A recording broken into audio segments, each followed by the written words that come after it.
Hey guys, it's Klemmer for the season premiere Legends Tomorrow, Season 3, Episode 1, Aruba-Con, and I was definitely really looking forward to this episode. I absolutely loved last season. It took a while, I think, for the show to really become something great, but I think it really found its strong suit. It really just got very confident, and it realized what it was. It is a fun show, and that's really all it was trying to be. It had, obviously, some emotion in there, but it, for the most part, is just a very fun show, and that's one of the reasons why I loved it as much as I did. And I was worried, though, because of the fact that, as we know, these DC shows, there is the forbidden third season. Arrow had it, The Flash had it, Supergirl, I'm hoping this season doesn't have it. But I have to say that, at least for this first episode, my worries were pretty much just swept under the rug because it does not seem like that is going to hurt the show at all. This was a fantastic premiere. I really did love what we got here, and it doesn't seem like this show is trying to be that drastically different from the previous season, which makes perfect sense because there really wasn't anything inherently wrong with last season. Maybe there were a few nitpicks here and there, but last season I think is one of the most consistent DC seasons of a TV show that we've had. But let's just get into this episode because I do want to talk about it. And we pick up right where we left off in the finale. The Legends find themselves in a city where dinosaurs are running rampant, and a T-Rex is running toward the Legends, and obviously they don't know what the hell's going on, but Rip then appears, who it seemed like the show had just completely axed him off the show, but no, he actually is still around. He transports the dinosaur actually through a portal, and he then informs them that he's creating an organization to replace the Time Masters and relieves them of their duties protecting time because he genuinely feels they are not up to the task anymore and that they are not, they're just not the ones that should protect the universe. And remember, he thought he was leaving them in good hands, but he saw that no, they do actually cause a lot of problems. They've gone really off the rails, and he feels that they need to be dismantled, essentially. So basically 6 months have passed, and we see Sarah. She's working at this big box store, sort of like something like, say, an Amazon or something like that, and she's approached by her boss, who's rather rude to her. He talks about how, oh, you can't get a better job than this, and how, this is where you need to be, even though you can tell she's quite bored. She's really quite bored with where she is. She's really not into it anymore. She's just, again, this is not at all what Sarah wants to do, and I thought that was definitely interesting to see. Ray, in the meantime, is actually working for an apparent startup called Upswipes, which is a knockoff of Tinder, and again, I love how they're utilizing him for comedic relief. They did a great job with that last season, and it seems like they're staying that way, because Ray is just such a fun character. He approaches his boss, who actually speaks down to him, making a point that Ray actually gave his company to a lady who let it fail, and I like that we didn't need to see this stuff, because I feel like The Flash or Arrow, they would have done an entire episode where we pretty much seen them on their own. Legends of Tomorrow works when everyone is together, so I thought it made sense for this to feel a bit rushed. It worked for me because a show like this, like I said, it's an ensemble show, and everyone, and this show in general relies on the chemistry of all these different actors, and when you split them apart, it's still a very entertaining show, but the entertaining factor is from these, actors together. So Nate, he's beating up some bad guys, and Wally actually shows up to help him take care of them, which makes sense because, the Flash isn't around, so basically that's what he's doing. And Mick, meanwhile, is actually relaxing on the beach. He's in Aruba, and he's approached by an armored man on a horse, and it turns out it's Julius Caesar. And, so even though it would appear that, Rip left them in good hands, that's not the case, because he then calls Sarah while she's at work to explain the situation, and her boss approached her about taking a personal call at work, and she just straight up quits her job because she realizes that, holy shit, this opportunity has been thrown at the perfect time. Maybe I actually have a way out of here. Maybe I can actually find a way to, get away from this job and be back with the Legends, which is where she really wants to be. And I thought this, again, was just a very strong start here.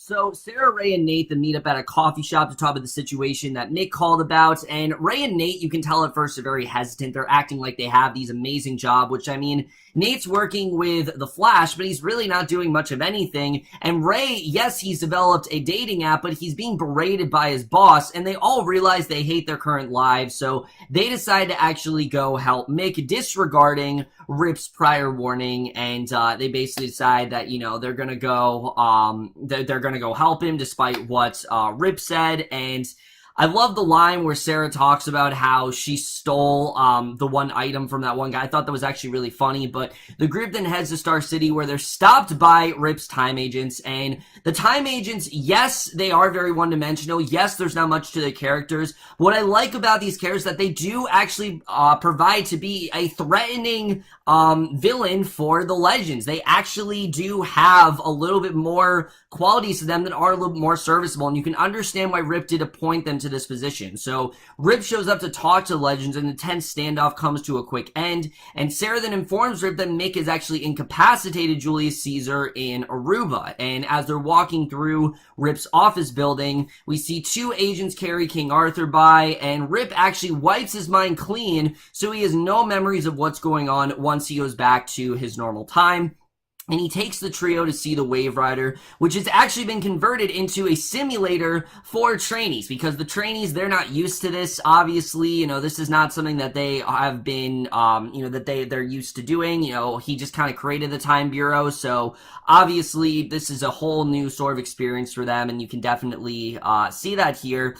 And I really did like Rip in this episode. He really did serve as like this mentor figure to Sarah, telling her that, you know, he thought that he led them in good hands, but he obviously didn't. So back in Aruba, Caesar then convinces Mick that he has gold in the satchel on his belt. And just like all the other castings, I thought this was, you know, whatever. I mean, I thought definitely, you know, Legends Tomorrow, they don't cast the best actors in these roles, but I thought the guy who played him was fine. I thought he did a fun job overall, but as Mick approaches, Caesar headbutts him, a fight breaks out, and Caesar escapes. He gets stuck in a spring break-like toga party called Aruba-Con, where the time agents have actually opened a portal. So that's where this episode actually gets its name. So Mick actually loses the real Caesar. He mistakenly tackles a lookalike, and the agents then take the two back to their headquarters, because obviously it's not the real Caesar, and the group thinks that Mick is actually messed up and didn't see the real Caesar, that, you know, he just pretty much said that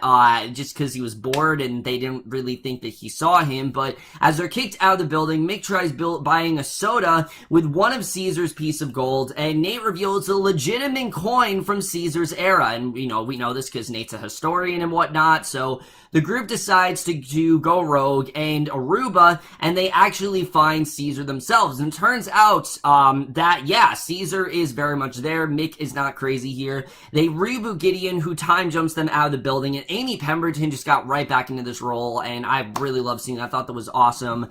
And basically they go to then track down, obviously, Julius Caesar. So Gideon reveals the crew has only been time jumped 3 minutes into the future. Nate asks if they can make it to Central City because he knows a mechanic there, and obviously there are a few more people they do need to recruit, and we spend the better part of this episode finding out where everyone's pretty much been after these 6 months. So we then see Jax. He's actually at Stein's house and tells him that he's dropped out of school, and Stein's daughter Lily shows up and shows Jax that she's pregnant, and I thought that was definitely interesting to see that she's actually gone pregnant here.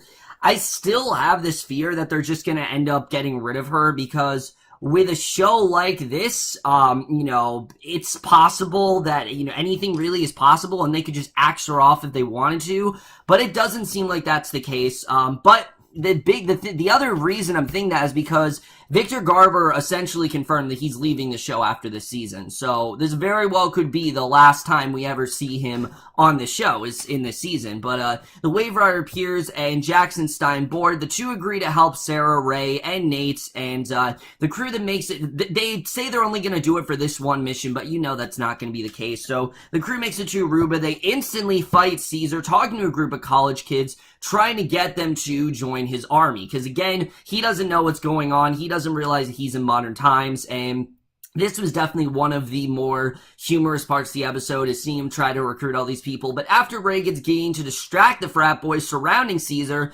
Sarah's actually able to fight him and render him unconscious. So we then see back on the wave ride, Rip appears in holographic form, and he tells the group that they actually need to return Caesar to him so he can then insert him back in the timeline without any repercussions. So again, Rip does not want them to do this anymore. He doesn't want the legends because he feels like they're just gonna screw things up, and he's trying to tell them, look, we've got it, we don't need you right now. But Sarah tells Gideon to take them to the Time Bureau, and Gideon says that repairs need to be made before they do so, because obviously Rip has really remodeled a lot. So Jax gets to work on making the repairs as Stein looks on. The two share heart-to-heart about what they each want to accomplish in life, and I really like that scene. He talks about how he wants to be a mechanic and how Stein has a whole life ahead of him, and how he's kind of realized that being a mechanic is not just what he wants to do. He actually wants to be part of the crew. He wants to be a hero. And again, it's just really good character progression. And we started out the show with Stein drugging Jackson and going to the, he was so adamant about not leaving his position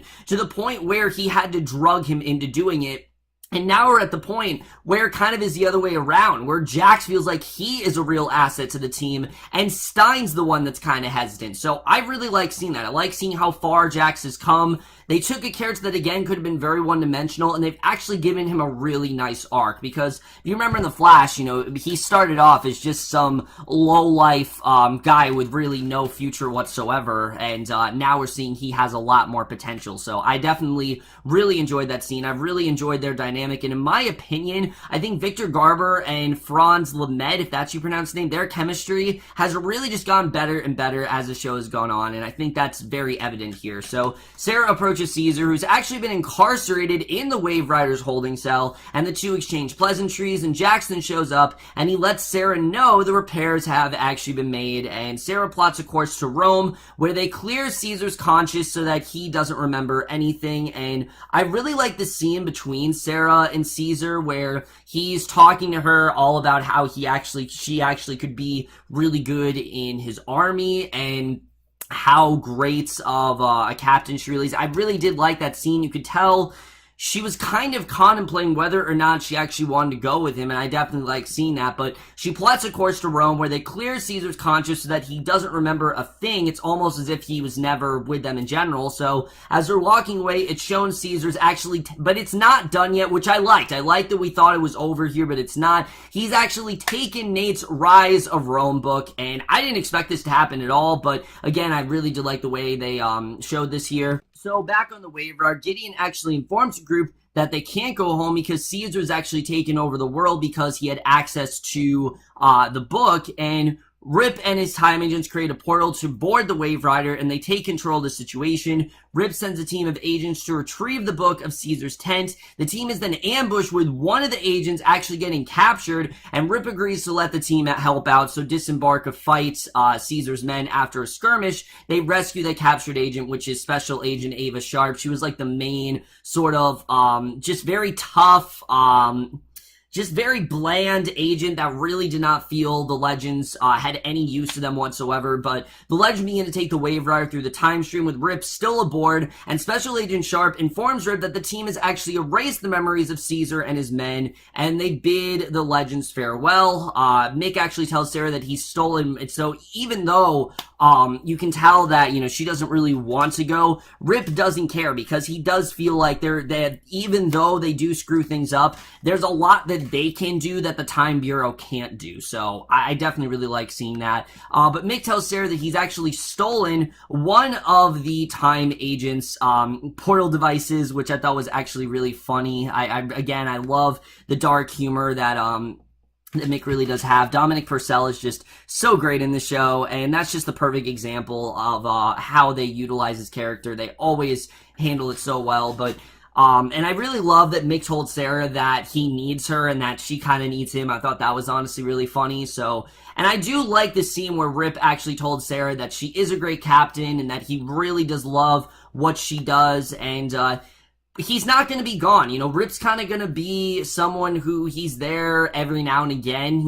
Arrow, Flash, they have these characters, and I think Rip is going to be like that this season, where he drops in every now and again. Arthur Darvill, he's got other commitments going on, so I'm glad they're not completely getting rid of him on the show, but it makes sense that they're not, that they are, in fact, kind of pushing him to the side. He's going to be there when they need him to be, and I'm fine with that. I have no problem with them I'd rather him be underused than overused, because, this is a character that in season 1 was like the main focus of everything, and I'm glad to see that that's not really the case now. He's actually, just as much a part of the team as everyone else, even though he now feels like he can step back. So I really like seeing that. But we then see Stein. He informs Jack that he's actually decided to stay with the team, and that his family is right there, and that his daughter's life is gonna go on. And I again really love that scene.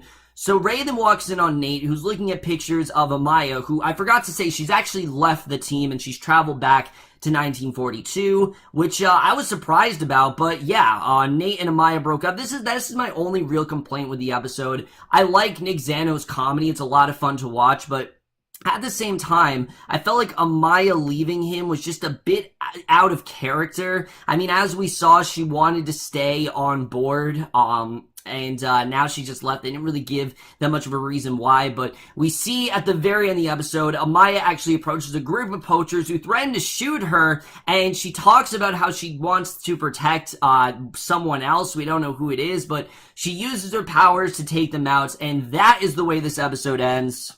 So yeah, like I said, guys, I definitely really did enjoy its premiere, and what I really loved about is that unlike other shows, they're not going the whole, trying to change things up too drastically. They're not going darker here, because season 1, that didn't work, and that's something I really love about the show, is that season 1 had a lot of problems, unlike Flash and Arrow, which, we sort of discovered their problems in later seasons. This show, they've already recognized, okay, this is what's not working about our show, let's just turn it into a fun ensemble show, and it looks like that's how they're going to stick, they're going to stick with that, and I'm definitely happy that they're going that direction. Let's first talk about Amaya, because in general, with Amaya, I was definitely very surprised with the way this turned out, that she actually ended up leaving, because I didn't hear that Maisie Richardson-Sellers was going to leave the show or anything, so I knew she'd still be on, but now it makes sense, because there is in fact a new character that Tala Ashe is playing named Zari, and I don't know if she has a connection to Amaya, but maybe this is how they introduce her. I don't know if, what's really going to happen there, but I guess we'll have to see the way that turns out. But clearly there is someone that, Amaya in general is trying to protect, and we don't know what that's all about, so I'm sure we're going to get into that. The reasoning for why her and Nate broke up, I don't think they really focused on that enough. I think we should have gone a little more into, okay, this is why these two actually ended things, and I don't think they really got into that enough, but I still did like what we got here.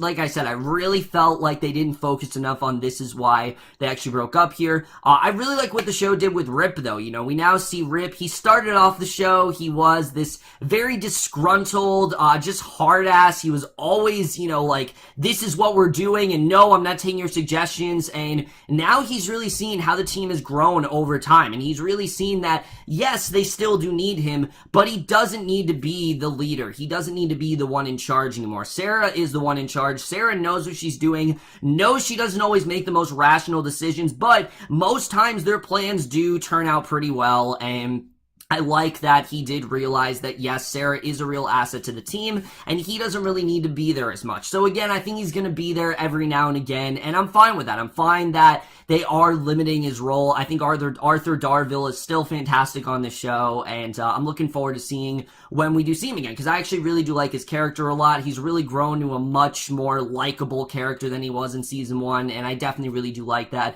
Speaking of a lot more likable, the dynamic between Stein and Jax, I thought, was stronger than ever in this episode. The whole arc of Jax wanting to stay and Stein not wanting to, but then at the end realizing that he actually did want to, I just thought was a very strong scene. It really just shows how close everyone has become, and I definitely really did enjoy seeing that. As far as the Time Bureau, I don't know if we're really going to see them again. I don't know if they're really going to play a role here, but it does seem like the show is going in more episodic direction, and they kind of did that last season until they did develop a villain, which if I'm not mistaken, the villain of the season is Damien Dark, because Neal McDonough is actually a main character this season, so I'm pretty sure that he's like going to be the main threat of this season. What he's going to do in what capacity, I don't really know, but I guess we'll just have to see the way that does turn out. Overall, I definitely enjoyed this premiere. I don't really have a ton to say about, because it just was a really fun premiere. It reminded me why I love this show so much. It reminded me why this is one of the strongest CW shows out there,